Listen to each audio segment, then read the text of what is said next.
నీ గురించి నువ్వు తెలుసుకో. అదే జీవిత పరమార్థం. నిన్ను వదిలి వెళ్ళిన వారి గురించి ఆలోచించకు. నీతో ఉన్నవాళ్లు శాశ్వతమని భావించకు. ఎవరో నీ బాధను అర్థం చేసుకుంటారని ఆశించకు. నీకు నువ్వే తోడు, నీ ధైర్యమే నీకు సరిజోడు. ఈ సృష్టిలో ఏ విషయాన్నైనా ఉన్నది ఉన్నట్టుగా చూడటం ఎవరితరమూ కాదు. ప్రతి ఒక్కరూ తమ కోణం నుంచి తమ మనోభావాలకు అనుకూలంగానే చూస్తారు. అందుకే తమకు నచ్చిన వారిని చేర్చుకుంటారు, తమకు నచ్చని వారిని దూరం పెడతారు. మన జీవితంలో ఎవరో ఒకరు గుణపాఠం నేర్పిస్తూనే ఉంటారు.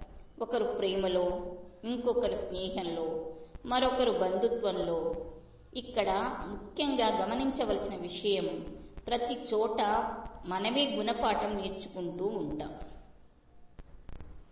కానీ ఒక్కటి మాత్రం నిజం, దెబ్బతిన్నవాడికి గెలవాలి అనే తపన ఎక్కువగా ఉంటుంది.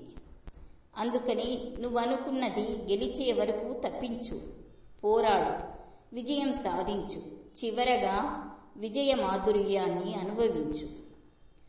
మనకు విలువలేని చోట మాట్లాడరాదు, ప్రేమ లేని చోట ఆశపడరాదు.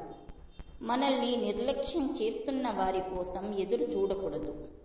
మన ఆత్మగౌరవం పన్నంగా పెట్టి ప్రేమించకూడదు. మనల్ని దూరం పెడుతున్న వారికి దగ్గర అవ్వాలని చూడకూడదు.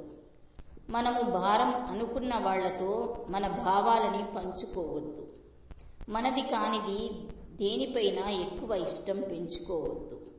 మన నిజాయితీని గుర్తించని చోట నిమిషం కూడా ఉండొద్దు. కోరుకున్నవన్నీ కావాలంటే ఎవరికీ సాధ్యం కాదు. మనం కష్టపడి సంపాదించినవి, దేవుడిచ్చిన వాటిని సద్వినియోగం చేసుకుంటూ జీవిద్దాం.